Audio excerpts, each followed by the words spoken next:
नमस्कार। समाचार संध्या के इस अंक में आप सभी का स्वागत है। मैं हूं अनुपम। प्रस्तुत है झारखंड राज्य से जुड़े 10 प्रमुख समाचार।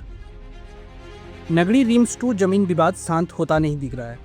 हल जोतो खेत जोतो आंदोलन के बाद पूर्व मुख्यमंत्री चंपाई सोरेन ने नगड़ी में आदिवासी महादरबार लगाने की घोषणा की है। विधानसभा परिसर में मीडिया से बात करते हुए चंपाई सोरेन ने कहा कि आदिवासी महादरबार में करीब 2 लाख लोगों का जुटान होगा। उन्होंने कहा कि अक्टूबर में नगरी की विवादास्पद जमीन के बगल में यह आयोजन होगा, जिसमें आगे की रणनीति तय की जाएगी। राज्य सरकार के द्वारा रिम्स 2 की जमीन को लेकर उठे विवाद को शांत करने के बजाय बढ़ाया जा रहा है।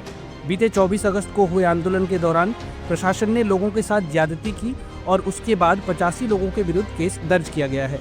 चंपाई सोरेन ने कहा कि एफआईआर में कहां के लोगों के विरुद्ध केस दर्ज किया गया है, उसको देखने की जरूरत है। झारखंड विधानसभा के पूरक मानसून क्षेत्र का आज आखिरी दिन है। अंतिम दिन भी प्रश्नकाल की कार्यवाही हंगामे की भेंट चढ़ गई। इससे पहले मंगलवार को अप्रत्याशित बारिश के कारण हो रही क्षति को लेकर विशेष चर्चा हुई।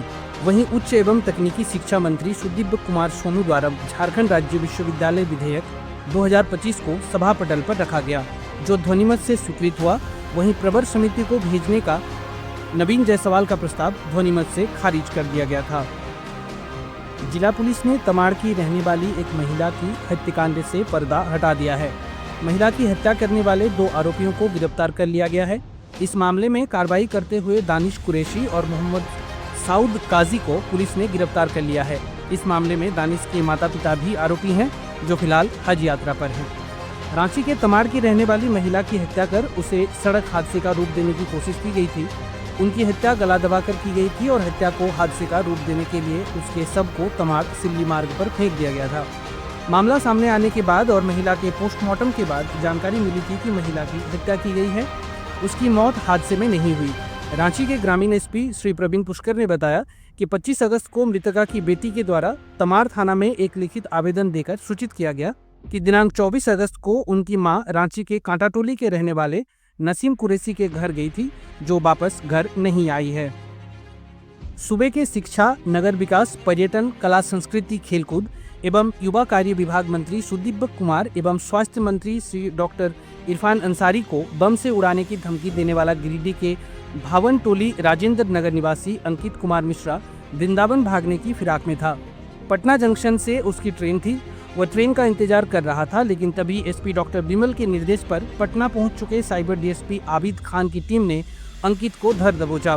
बताया जाता है कि यदि पुलिस 10 मिनट और देर करती तो शायद अंकित पकड़ा नहीं जाता। दरअसल बुधवार की सुबह सोशल मीडिया पर एक पोस्ट गिरिडीह के लोगों को मिला। पोस्ट गिरिडीह एसपी तक भी पहुंचा। पोस्ट में जिले के भावन टोली राजेंद्र नगर निवासी अंकित कुमार मिश्रा मंत्री सुदीव्य और मंत्री इरफान को बम से उड़ा देने की धमकी देता दिखा। पोस्ट मिलते ही पुलिस एक्टिव हो गई। एसपी ने तुरंत ही एसआईटी गठित कर डाली। झारखंड के जल संसाधन एवं अल्पसंख्यक कल्याण मंत्री हफीजुल हसन अंसारी के स्वास्थ्य को लेकर स्वास्थ्य मंत्री डॉक्टर इरफान अंसारी ने ताजा अपडेट दिया है। पारस हॉस्पिटल में भर्ती हफीजुल हसन अंसारी के स्वास्थ्य को स्थिर बताते हुए डॉक्टर इरफान अंसारी ने कहा कि अल्पसंख्यक कल्याण मंत्री का सीटी स्कैन, इको एवं अन्य जांच रिपोर्ट सामान्य है। उनके लंग्स यानी फेफड़े में कुछ इन्फेक्शन के संकेत मिले हैं। उन्हें सांस लेने में तकलीफ हो रही थी और वो अच्छा महसूस नहीं कर रहे थे। मंत्री इरफान अंसारी ने कहा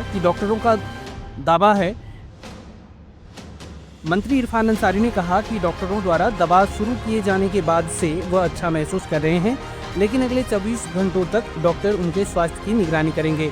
डॉक्टर इरफान अंसारी ने कहा कि मुख्यमंत्री ने कहा है अगर जरूरत हो तो बीमार मंत्री को दिल्ली शिफ्ट करें, लेकिन अभी इसकी जरूरत नहीं है। झारखंड में प्रतिबंधित नक्सली संगठन झारखंड जनमुक्ति परिषद जेजेएमपी का अंतिम दौर शुरू हो गया है। जेजेएमपी के आधा दर्जन से अधिक नक्सली पुलिस के समक्ष आत्मसमर्पण करने के फिराक में है। नक्सलियों का आत्मसमर्पण झारखंड पुलिस के लिए बड़ी सफलता होगी। प्रतिबंधित नक्सली संगठन झारखंड जन मुक्ति परिषद का प्रभाव राज्य के लातेहार, पलामू, गढ़वा के इलाके में सबसे अधिक रहा है। अब इसी इलाके में यह नक्सल संगठन अंतिम दौर में है। संगठन के पास कोई भी बड़ा कमांडर नहीं बचे हैं। बचे हुए कमांडर झारखंड पुलिस के समक्ष हथियार डालने ही वाले हैं। सभी के आत्मसमर्पण में जोनल स्तर के एक सीनियर आईपीएस की बड़ी भूमिका है।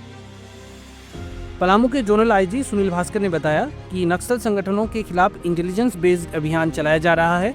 पुलिस लगातार नक्सलियों से आत्मसमर्पण करने की अपील कर रही है। पुलिस यह लगातार बोल रही है कि वह मुख्यधारा में शामिल हो और सरकार की योजना नई दिशा का लाभ उठाएं। झारखंड के पूर्व मुख्यमंत्री दिवंगत दिशोम गुरु शिबू सोरेन को भारत रत्न की उपाधि देने के लिए विधानसभा से सर्वसम्मति से प्रस्ताव पारित हुआ है। इस फैसले से केंद्र सरकार को अवगत कराया जाएगा। मानसून सत्र के दौरान सदन की कार्यवाही में भाग लेते हुए इस प्रस्ताव को मंत्री श्री दीपक बिरुआ ने सभा पटल पर रखा। हालांकि नेता प्रतिपक्ष बाबूलाल मरांडी ने झारखंड आंदोलन के प्रणेता के तौर पर 2 और नाम जोड़ने की सलाह दी। श्री बाबूलाल मरांडी ने कहा कि न सिर्फ झारखंड की जनता बल्कि पूरा देश जानता है कि झारखंड आंदोलन के प्रणेता मरांग गोम के जयपाल सिंह मुंडा और विनोद बिहारी महतो थे। लिहाजा इस पारित संकल्प में 2 और नाम जोड़े जाने चाहिए। खूंटी जिले के कर्रा प्रखंड क्षेत्र के जरिएगढ़ इलाके में झुंड से बिछड़े हाथी ने जमकर उत्पात मचाया। हाथी के हमले में एक महिला और उसके एक 4 साल के मासूम बच्चे की मौत हो गई। मामला बकसपुर रेलवे स्टेशन के समीप का है, जहां देर रात के हाथी ने उत्पात मचाते हुए कच्चे मकान को तोड़ दिया। दीवार के मलबे में दबने से डोड़िया बारला की पत्नी एतबारी बारला और उसके 4 साल की मासूम तुलसी बारला की मौके पर ही मौत हो गई। देश की सबसे पुरानी टाटा स्टील कंपनी के कर्मचारियों के बीच 300 करोड़ रुपए से अधिक की राशि वितरण की जाएगी। टाटा वर्कर्स यूनियन के अध्यक्ष ने बताया कि कंपनी प्रबंधन के साथ बोनस समझौते में प्रस्तावित राशि 6 सितंबर तक सभी के बैंक खाते में आ जाएगी। देश की आज़ादी से पहले जमशेदपुर में स्थापित 100 साल से भी अधिक पुरानी टाटा स्टील कंपनी के कर्मचारियों के बीच सितंबर माह में धन वर्षा होगी। धनबाद के अग्नि प्रभावित क्षेत्र में कब कहां गोप बन जाए और जमीन धस जाए यह कोई नहीं जानता है। इन क्षेत्रों में रहने वाले हजारों लोगों की जिंदगी दांव पर लगी हुई है। ताजा मामला केंदुआ कुसुंडा एरिया 6 के गोधर में घटित हुई है। यहाँ अंजू देवी नामक महिला घर के बाहर कपड़ा डाल रही थी कि अचानक पैर के नीचे की जमीन धंस गई और वह जमीन के अंदर समा गई। इधर घटना की जानकारी मिलने पर विधायक राज सिन्हा किंदुआडी थाना की पुलिस बीसीसीएल की टीम मौके पर पहुंची और महिला के परिजनों से घटना की जानकारी ली। बीसीसीएल की टीम फिलहाल गोफ स्थल की भराई करने की बात कह रही है। इस घटना से पूरा परिवार दहशत में है। लोगों ने दूसरे स्थान पर शिफ्ट करने की मांग की है। आप यह समाचार हमारे YouTube चैनल अनुपम क्रिएशन पर सुन रहे हैं।